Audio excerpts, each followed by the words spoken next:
What is up, my lab alligators? So today what I'm doing here for you guys is I'm going to show you how I'm going to use this halo here for my 30 ml vial of Retta. And I already went ahead and put it in here to kind of speed up the process. That's my 30 ml. Thank you, Sir Vials, for holding my Retta. And we're going to use this 3 ml vial here for the pen. Now, I already got it open. I'm saving time here. Now, I like to use a halo because it's going to hold everything for you. And you want to clean up the top. Now, then clean up the top. Clean it, clean it, clean it. Bom, bom, bom. Let it dry. Clean it again. Let that dry there. Throw that away. And I already opened this one here. Now this is going to be my vent. I grabbed a smaller syringe. This is a 27 gauge, half inch. I'm going to use this as a vent.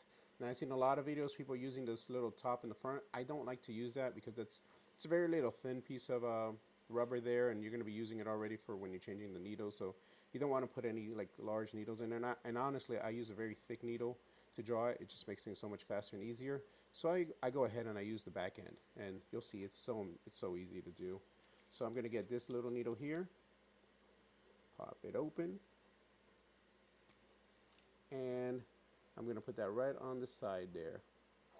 So that goes in there, it makes it all the way in. So that's going to be my vent. So when I'm pushing this out, air comes out through there.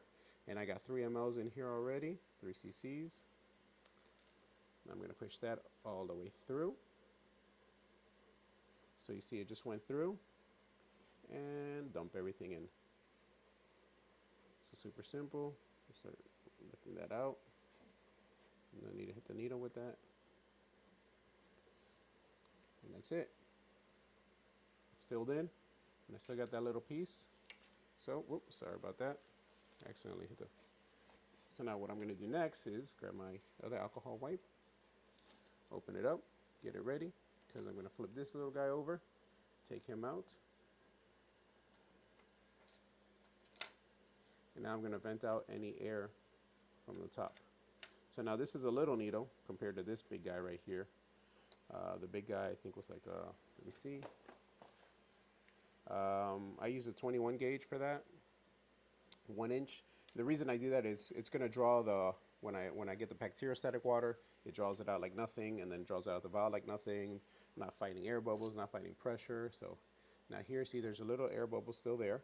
So I'm going to put this kind of on the top, not too deep, just want it just above the surface there. So there's air bubbles on the halo. I'm going to push down here, and sorry, I got the pole for the camera in my way. So get that right there in the center and slowly push up. Woo! Shoot, I went too fast and it shot upward. So there you go, slowly. It's filling it up a little bit. Boom, done. And air bubbles are gone. And that is how we fill in one of these tubes. And then I'm going to print out a sticker, a label on it, so I know exactly what it is. It's my Retta 30. And all done, completed. So now I could use this for my pen. So I'll go ahead and grab one of my pens. And when you open the pen, bring that down. Whoop, drop something. And I created this little spacer, and you'll see why. So all you're going to do is put your vial into your capsule there, put the spacer there, and lock this in. And the reason I have the spacer there is going to push it out. So when you get towards the end, it's going to push it as far out as it can. And I'm going to push it up so there's no resistance. That's it. Zero it down. And all done. It's ready to go. Cap it, put it in the fridge. All done. Well, I'm going to put a sticker on it later.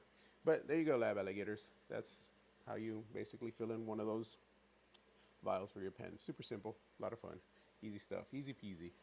All right, see you later, lab alligators.